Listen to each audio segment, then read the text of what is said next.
Pour beaucoup d'entre nous, les jeux vidéo ont bercé une partie de notre enfance, permettant de nous évader, de nous changer les idées, et de nous apprendre bon nombre de mécanismes. Même en grandissant, on y joue encore, même si les styles varient. Au fil des années, de nombreux jeux différents ont vu le jour. Certains ont eu un véritable succès, provenant d'entreprises très connues. D'autres possèdent une popularité limitée. Les créateurs de jeux vidéo sont aussi très nombreux. Beaucoup créent leurs jeux en apprenant sur le tas. Les jeux indés, ou plus précisément les jeux indépendants, est le nom qui leur est donné. Et aujourd'hui, j'aimerais vous parler d'un jeu en particulier. Akaitsuki. La première version du jeu a été publiée en 2020 sur le site Oniromancy RPG Maker, répertoriant tout un tas de jeux et de nouveautés sur le logiciel RPG Maker, disponible sur différentes plateformes. En 2022, une nouvelle version avec la partie 2 est sortie, ajoutant du contenu dans l'histoire et l'aventure. Mais en quoi consiste le jeu ? Eh bien, il s'agit, comme vous vous en doutez, d'un RPG, aussi appelé Role Playing Game en anglais, ou tout simplement jeu de rôle en français. Cela consiste à incarner un ou plusieurs personnages et à les suivre et les faire évoluer à travers une histoire et des combats. Ici, le joueur contrôle Soreil, un jeune homme de 19 ans, qui va être envoyé à travers un portail dans un monde disposé sur plusieurs étages. Il ne sera pas seul dans sa quête, puisque différents personnages viendront le rejoindre, comme Hera, une magicienne. Au cours de son aventure, il rencontre de nombreux habitants du monde en question, tout en essayant d'en apprendre le plus possible sur ce dernier. Les étages sont différents, les climats changent et les adversaires aussi. Au départ, lors du lancement du jeu, il ne se passe rien de spécial. L'écran titre annonce le nom du jeu, avec une lune rouge. Et en lançant une partie, tout se déroule normalement. Cependant, une fois un certain niveau atteint, les adversaires deviennent de plus en plus coriaces. Et donc, il peut nous arriver de perdre, et par conséquent, de voir nos personnages mourir. À ce moment-là, un écran apparaît, avec écrit Game Over, et nous renvoie à l'écran titre, nous proposant de reprendre à notre dernière sauvegarde. C'est ce qu'il nous arrive quand on perd. Néanmoins, il y a une infime petite chance de voir un message apparaître à la place du Game Over. Un message qui nous propose de revenir directement en vie dans le combat. Et lorsque l'on clique sur oui, c'est ici que tout change drastiquement. Un fond noir s'installe tandis qu'il n'y a plus aucune musique. Et puis soudainement, on entend comme des soupirs, des râles, un peu saccadés provenant du jeu.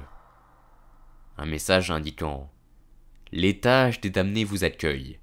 Veuillez faire attention à bien respecter les règles. » Puis, vous allez voir apparaître Soreil.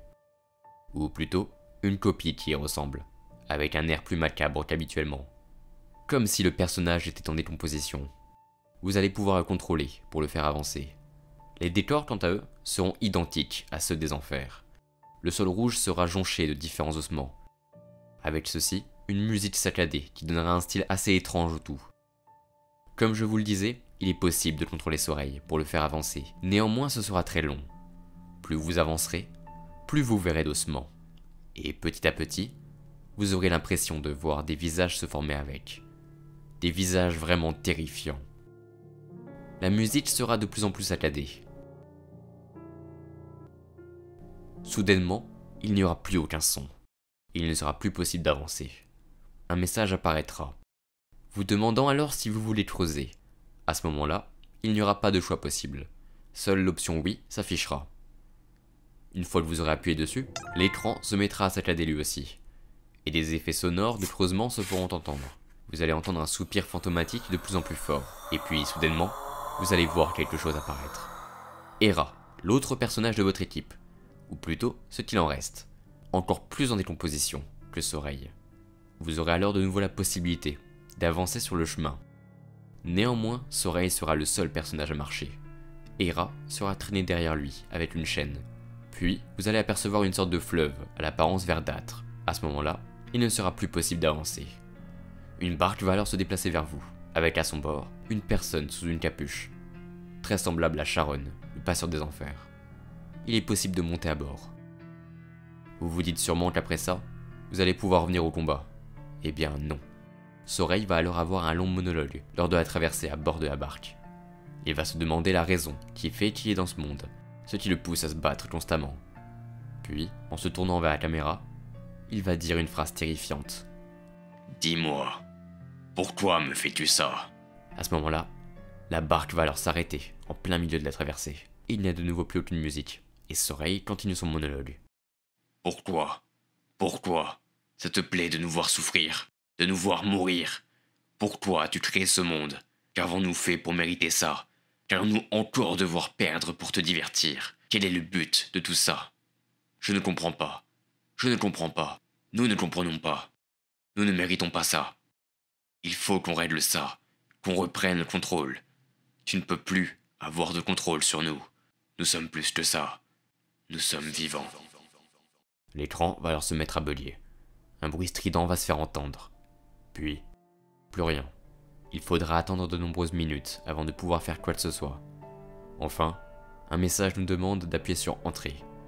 Et le combat reprend là où il s'était arrêté, avec les personnages habituels, sans aucun élément étrange et perturbant, de l'étage des damnés.